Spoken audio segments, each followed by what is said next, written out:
is not the view you want when navigating the Suez Canal. And it's been wedged across the canal, blocking one of the world's busiest shipping lanes. Blocking one of the world's busiest shipping lanes. Stuck on the channel for almost a week. Container ship wedged from bank to bank. One of the biggest container ships ever built. Colossal cargo ship. Colossal cargo ship. A monster bottleneck that could be seen from space. Scores of vessels were left waiting in maritime traffic jam. A pandemic, and now this. Disrupted by COVID. Between $6 and $10 billion a week. £1 billion of global trade. $10 billion in global trade. Stranding billions of dollars of cargo. $70 billion of goods. $9 billion a day. More than $9 billion. Paper products like toilet paper. Days for the Suez backlog to clear. And the Suez Canal is back in business. Celebrations on the Suez. The Suez Canal. Suez Canal. You need to plan for this event ahead of time.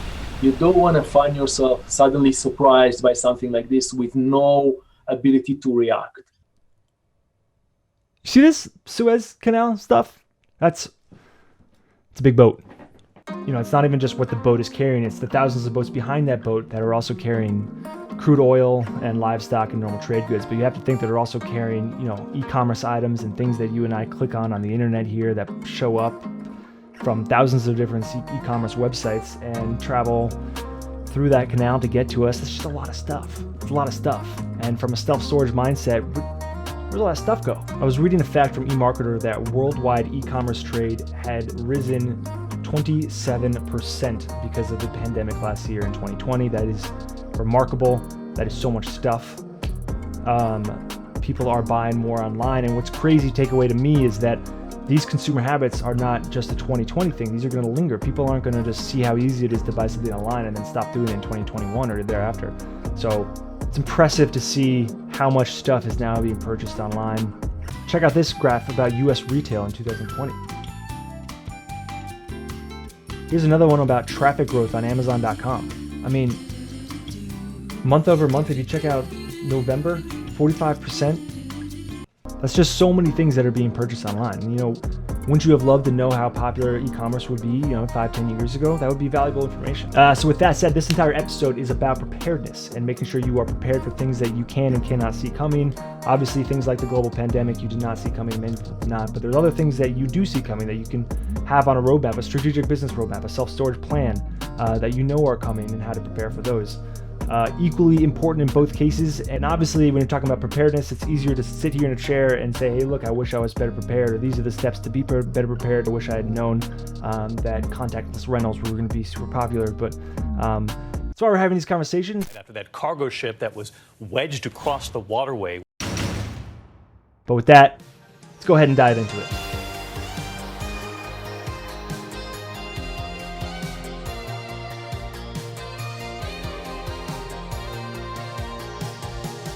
All right, I want to talk about Newmark.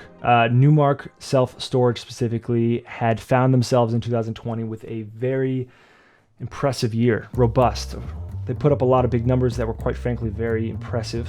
And we got a chance to sit down with them. We got a chance to talk to them about some of that success.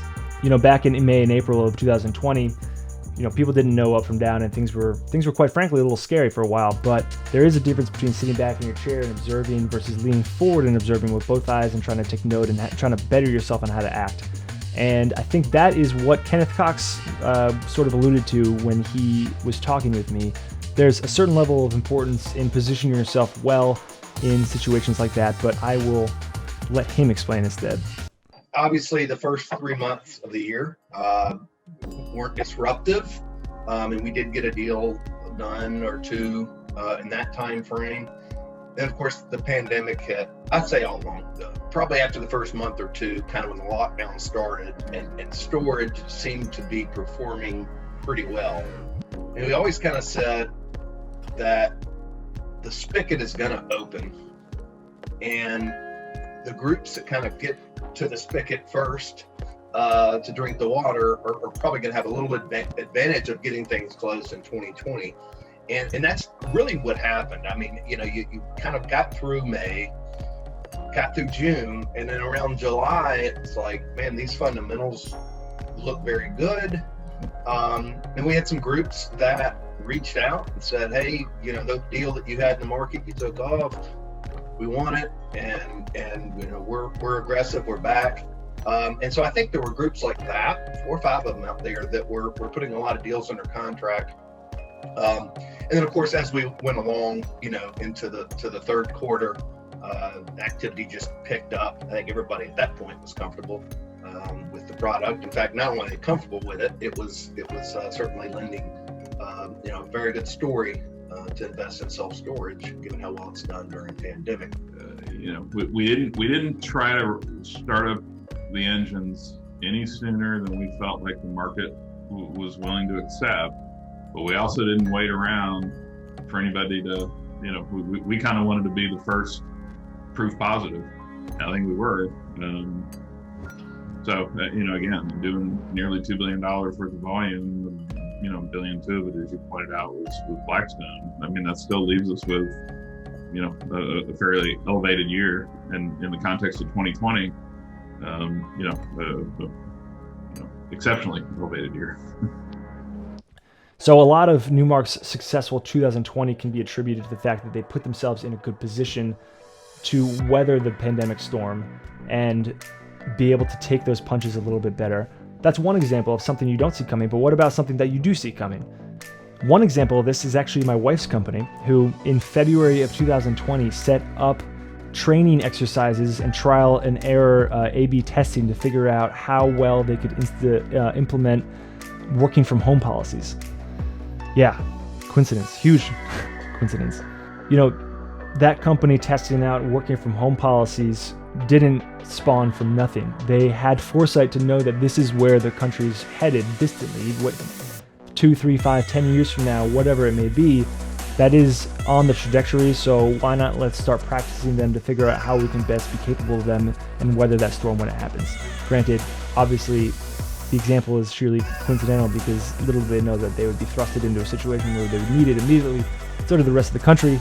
But that level of preparedness is something that you can't see coming.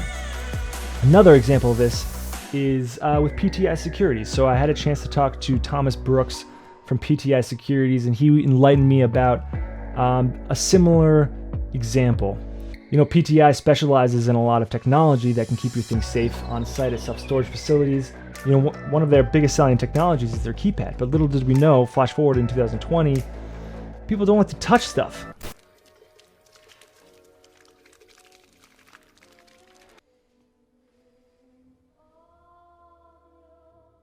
That's kind of tricky for them.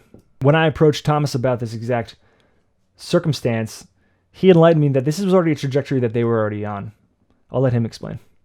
As COVID hit, you know, it was really exciting that PTI was already well positioned with easy code for hands-free, because we watched as other companies larger than us, not as big as HID, around the world were scrambling to come up with touch-free solutions. We were already there. We were there long before many companies in the entire world, not just in the self-storage industry, but in all industries. And what we're seeing as a big trend moving forward is, and in commercial, finance, all kinds of markets around the globe, is a move away from keypads altogether even. We're starting to see more commercial applications of readers that are using mobile technology on the phone to access doors, gates, elevators, and parking spaces, and commercial applications all over the world. And it's only a matter of time before we see more of that here in the self-storage industry.